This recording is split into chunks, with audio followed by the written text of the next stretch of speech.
1, 2, 3, 4.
Bonjour tout le monde, je suis très heureuse de vous accueillir au Centre de création, de diffusion et de formation Les Arts locaux de Val-David pour une dernière émission de Sur la scène tout juste avant Noël.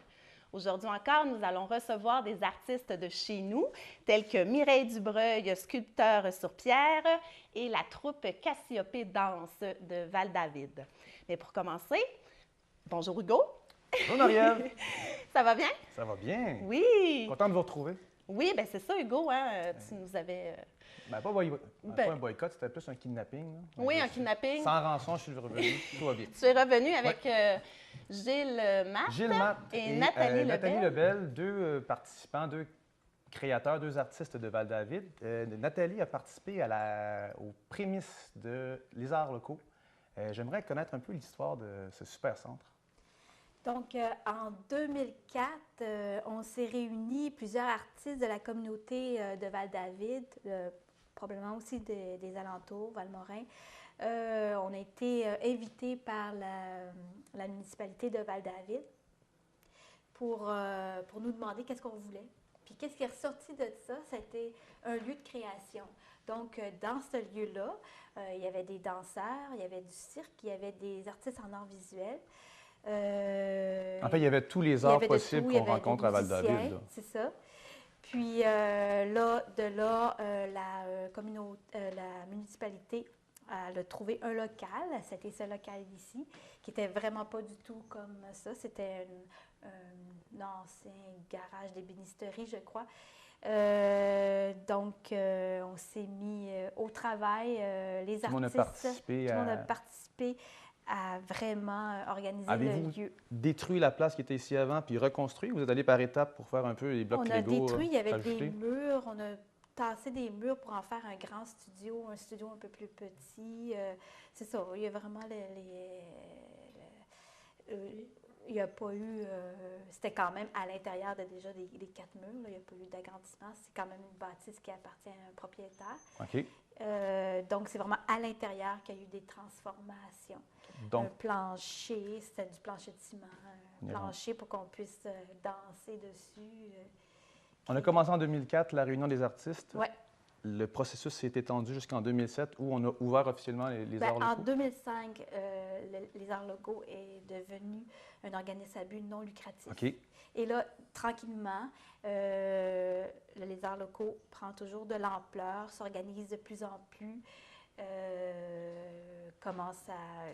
Finalement, au début, il y avait quelques cours, puis maintenant, il y a plein de cours de formation, il y a plein de processus de création qui se créent.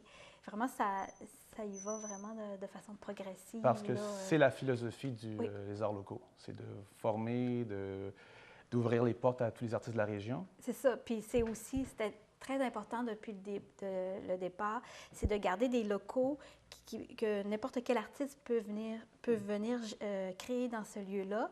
Puis quand il a fini, il tasse ses affaires, puis là, il y a un autre artiste qui peut créer. On ne peut pas s'installer ici, tu sais. Il n'y a personne qui a une en maison permanence, place à prise part ici, là. un coin dans les arts locaux, il y a un atelier en avant, un petit atelier, que lui, c'était fixe pour un artisan, mettons, pour un contrat de 2 ans, il y avait ce lieu, il y avait ce lieu-là. Mais le reste, les 2 autres studios, c'est vraiment, il faut que ça reste ouvert. C'est le principe de réservation de salle, de création, on prend ses petits puis on retourne chez soi ensuite. C'est ça, oui. Vous fonctionnez par horaire? Chacun a un horaire, il peut venir de telle heure à telle tu heure. réserves ton local, puis au départ, il y avait beaucoup de place, mais là... Il y en a moins. Oui, c'est ça. Il faut se Parce prendre qu'il y a de plus en d'avance. plus de demandes maintenant. Oui, énormément. On a M. Matt ici qui est coordonnateur justement du Les Arts locaux. Peut-être nous expliquer comment fonctionne aujourd'hui le principe de location ou qu'est-ce que vous faites ici, vous, poète, ainsi de suite, mais en plus dans la bâtisse, qu'est-ce que vous faites? Oui, bien en fait, j'essaie de gérer toute la coordination des lieux, qui est quand même assez complexe, ne serait-ce qu'établir les horaires, parce qu'on marche avec des horaires trimestriels, on a 4 périodes dans l'année. Puis à chaque fois, il faut refaire une grille horaire selon les inscriptions. Les gens, on a des plages horaires. Les plages horaires dans la journée sont plus réservées pour la création. C'est des espaces, les espaces sont loués à un prix, on peut dire, à 5$ de l'heure, un espace comme ça pour la création. Mon Dieu! Pour stimuler la création. Pour stimuler la création. Puis en soirée, en soirée, là, c'est les formations, les cours. Alors là, eux payent un peu plus cher pour former. C'est leurs élèves qui vont pouvoir débourser des frais. Eux payent un peu plus cher et c'est eux qui permettent d'avoir des plages à 5$ de l'heure dans la journée. Donc, quand vous parlez, M. Matt, de cours, qu'est-ce qu'on offre aux Les Arts locaux? Qu'est-ce qu'il y a comme cours en général, en gros? Là? En gros, il y a des cours de danse contemporaine, il y a des cours de danse africaine, il y a des cours de percussion, il y a des cours de théâtre assez souvent, il y a des cours de peinture, il y a des cours de... Il y a des cours, qu'est-ce qu'il n'y a pas comme cours? Ouais. Escalade, c'est pas un art, ça compte pas. Bungee, ça compte pas non plus. Ça, c'est juste en arrière. Quand même des répétitions de karaté le matin. Donc, ça touche tous les âges aussi? Les arts martiaux. Les arts martiaux, oui. Oui, il y a des groupes pour les enfants, des groupes pour les adultes. Puis, vous êtes un centre de diffusion aussi? On commence à axer un peu plus sur la diffusion. Ça, c'est le créneau qui reste le plus à développer actuellement. Bien, on a déjà beaucoup amélioré la salle récemment en faisant disparaître les plafonds un peu, qui était... La salle devient plus intéressante au niveau création actuellement. Il y a toute l'autre salle là-bas qu'on appelle le studio qui vient d'être faite, qui est insonorisée. Alors, les musiciens peuvent y travailler plus facilement pendant que autre chose se passe ici. Mais au niveau diffusion, on le met en branle actuellement. Bon, on a des expositions en art visuel de programmer, on a des après-midi de contes pour enfants de programmer. On commence à développer cette côté-là. Donc, on va pouvoir aller... Ce qu'on veut ici, dans le fond, au niveau diffusion, c'est les gens de... Enfin, c'est la diffusion alternative, exploratoire. J'imagine que toutes les informations concernant ces diffusions-là sont sur votre site Internet. Ils sont sur le site Internet et il y a toujours le téléphone et des courriels pour répondre. On vous remercie beaucoup de votre accueil. Merci et longue vie aux Les Arts locaux. Restez avec nous pour la suite de l'émission Sur la scène.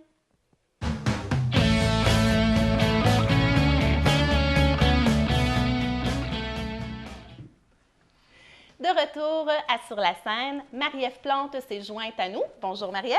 Bonjour Marie-Ève. Ça va bien? Oui, toi aussi? Oui, merci.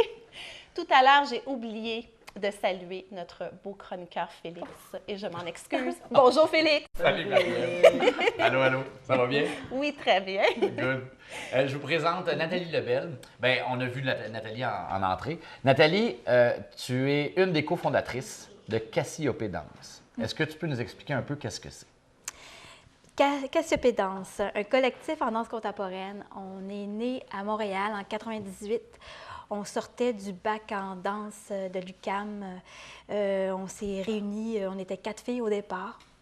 Puis, dans la première année, on a créé... Déjà, dès la première année, on est allé faire une petite tournée en Suisse, en Belgique.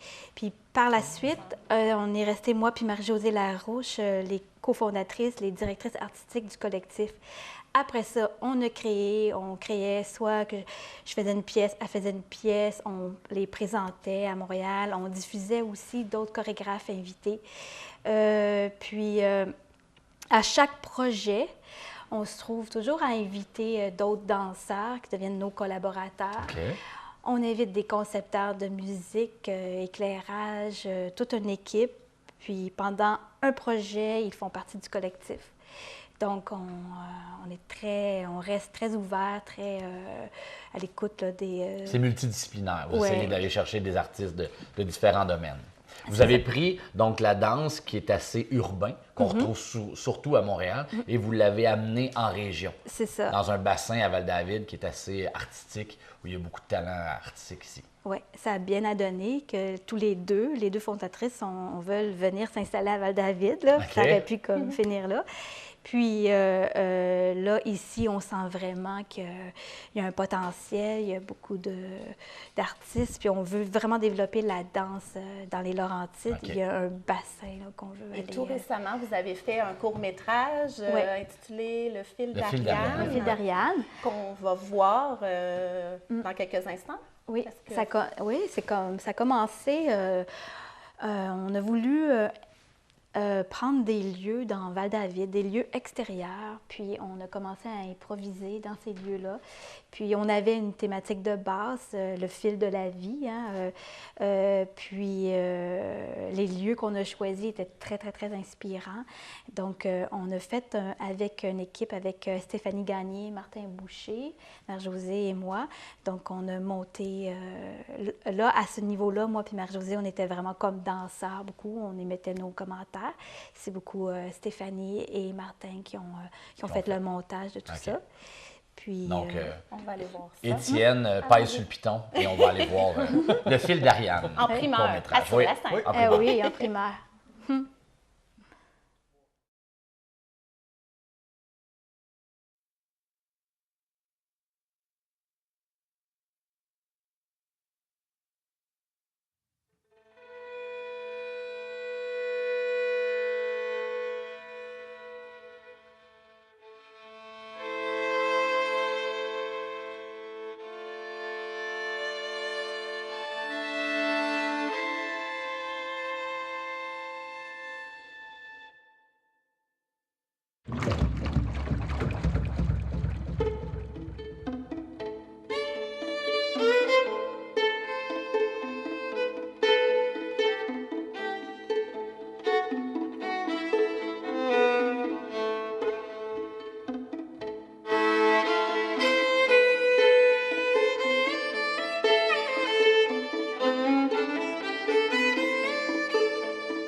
Wow! Oui, Ouais. sublime, bravo. Très, très beau. Vraiment un très beau vidéo. Il va être dans un concours? Oui, concours au Mouton Noir au mois de janvier. OK. Non, c'est vraiment excellent. Et si on veut plus approfondir et vous voir dans une performance devant public? Donc, on rentre en processus de création dès janvier pour un spectacle au mois d'avril, le 20 avril, au Théâtre du Marais. OK. Alors, on va présenter une soirée. On a décidé d'inviter des amis chorégraphes. On va se faire une soirée intime. On va présenter des solos, des courtes pièces. Alors, À ne ça pas va manquer. être... Le 20 avril? Oui, le 20 avril. Parfait. Est-ce qu'on peut déjà réserver? Est-ce que c'est déjà... Au Théâtre du ouais, Marais, on peut appeler au oui, Théâtre du Marais oui. pour réserver. Ah oui, oui. Et vous venez déjà. de faire 2 soirs au Oui. mois de novembre, Oui, c'est dont ça. un à l'école en Anne-Morin. Oui. On a la concentration danse, Oui, oui, une c'est concentration ça, nous a danse. diffusé, puis ça a été ouvert au public aussi. Donc, on a fait une salle comble, c'était vraiment un public très chaud.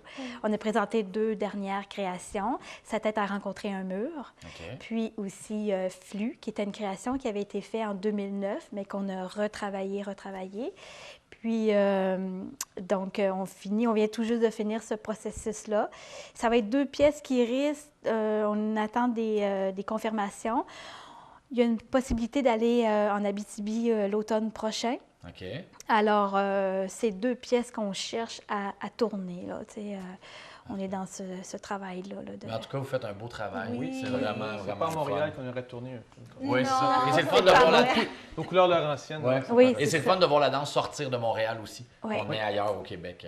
Mais merci beaucoup, Nathalie Merci Lebel. beaucoup, Merci. Nathalie. Merci beaucoup. Merci. Restez avec nous parce que dans quelques instants, nous allons recevoir Mireille Dubreuil, une autre artiste à découvrir.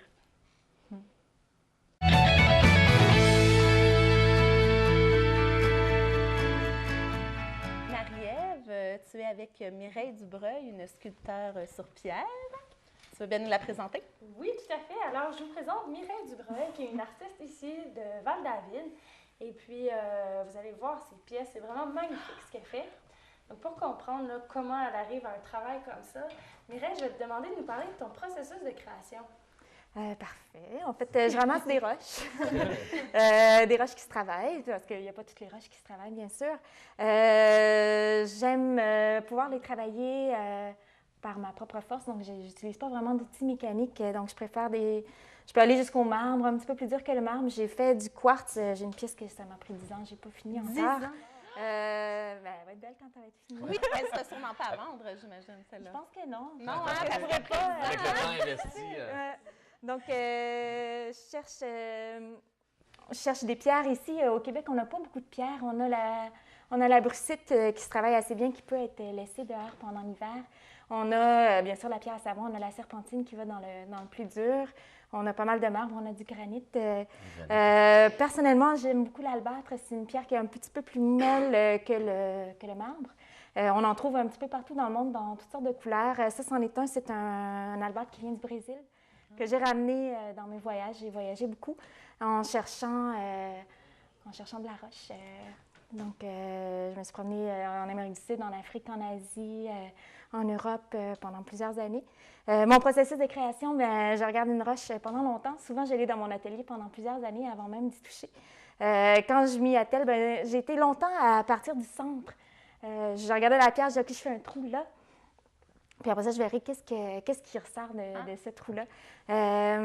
Ça, c'en est un exemple. Donc, c'est une pièce qui a plusieurs années déjà. Et donc, vous avez une roche, puis vous la regardez, puis l'inspiration va venir, va sortir tranquillement. Oui, bien, c'est souvent en la frappant qu'elle me dit qu'est-ce qu'elle veut. Parce que, bien sûr, la roche elle a des vagues, elle a un sens. Si je décide de travailler contre son sens, je vais travailler pas mal plus fort que si je travaille avec son sens. OK. Donc, au début, je prends mon marteau, mon burin, je fais le tour, puis je vois vraiment où sont les courbes, les failles. Ça coûte aussi. Quand je la frappe, ça fait un son gras, je rentre vraiment dedans facilement. Si ça fait un son aigu, je sais que je travaille plus fort pour aller dans ce sens-là. Donc, après avoir fait ça, je regarde les limites de la pierre avec ce que je vois, puis ce que tu veux faire ressortir, en fait, c'est ce que tu touches pas. Il faut que tu creuses autour pour regarder qu'est-ce qui... ensuite, après le burin, après le marteau, c'est des râpes. C'est des grosses râpes en diamant. Au début, c'est des grosses râpes, c'est des grosses dents, ça fait plein de grosses marques. Puis, une fois que la forme est décidée, là, c'est d'effacer ces grosses marques-là avec un processus de plus petit, plus fin, jusqu'à arriver au papier sablé. Ça se travaille avec de l'eau, c'est du papier sablé pour le métal. Donc, du plus gros, je peux partir avec du 80 puis aller jusqu'à du 3000. OK. Sans en sauter. C'est du papier sablé, ça. C'est ça. C'est étonnant puis fascinant à quel point la pierre, vous réussissez à la mettre lisse comme ça. Oui, Ça fait vraiment... Je les frotte vraiment beaucoup. Il y a une relation très... C'est presque intime. Oui, c'est ça. Non, je t'en prie. Oui, c'est beau. Mais tu as cette relation-là avec la pierre. Hein? Tout à l'heure, tu parlais que tu la prends, tu la regardes avant, après ça, même pendant le travail. Donc, c'est un processus de longue haleine. Oui. Par je pense qu'il y a une pierre là, que tu avais gardée à un certain moment, puis à un moment donné, tout d'un coup, tu as eu l'inspiration. J'ai un ami qui est allé faire un travail humanitaire en Afrique, puis j'ai dit, en tout cas, si jamais de la roche. Puis je m'attendais pas à ce qu'il me ramène un gros bloc comme ça. Je m'attendais à ce qu'il me ramène quelque chose qu'il peut mettre dans son sac facilement. Puis il me ramène une belle pierre verte. Je l'ai eu longtemps, elle m'intimidait, la couleur était super belle. Puis je savais qu'elle allait se travailler rapidement parce qu'elle était assez molle. Puis un jour, j'étais au restaurant avec une amie, il y a une fille qui s'est levée de la table à côté de moi puis qui s'est étirée comme ça. Puis j'ai fait « Ah, mais c'est ça! » J'ai couru à mon atelier puis ça a fait... En payant la note, bien sûr, en sortant de la pays. Ah, j'ai laissé mon amie. Puis, donc, ton esprit globe-trotteur comme ça t'a beaucoup alimenté dans ta création. Oui, bien, ça reste un travail, pour moi, c'est un travail qui est très spirituel, je dirais. C'est difficile de... je ne suis pas ésotérique, c'est plutôt une recherche de paix dans ma vie.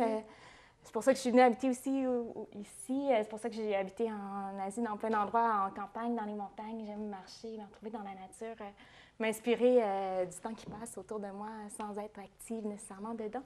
Puis bien, mes pièces reflètent beaucoup ça. Il doit avoir un peu de... Les Amérindiens disent souvent pour que les gens utilisent le mot « grande D » pour qu'ils touchent dans la terre, qu'ils jouent dans la terre ou avec les roches. J'imagine que c'est un peu quelque chose de thérapeutique, de toucher à quelque chose de physique pour se grander, pour rester... absolument. Puis Mireille, est-ce qu'on peut te voir lors d'une exposition bientôt, prochainement? En fait, je vais exposer ici, au Locaux Les Arts, au mois de juin. Non, au mois de mai, la dernière fin de semaine de mai. Sinon, j'ai mon atelier qui est ouvert au public. Je suis pas mal toujours... à Val-David, ici. Ici, à Val-David, sur la rue du Sceau. C'est vraiment juste derrière ici, à 2 pas d'ici. Okay. En fait, ça me fait plaisir quand les gens viennent parce que on ne se rend pas toujours compte du travail que c'est de faire ça. C'est ça. On voit les mains, hein, ça me distrait. Merci de nous avoir, juste avec la rencontre de Pierre, de nous avoir fait vivre ça, de comprendre déjà ton travail, puis de renvoyer une émotion par une pierre. Oui, c'est vraiment intéressant. Merci. Merci. Restez avec nous pour l'agenda culturel et la conclusion de Sur la scène.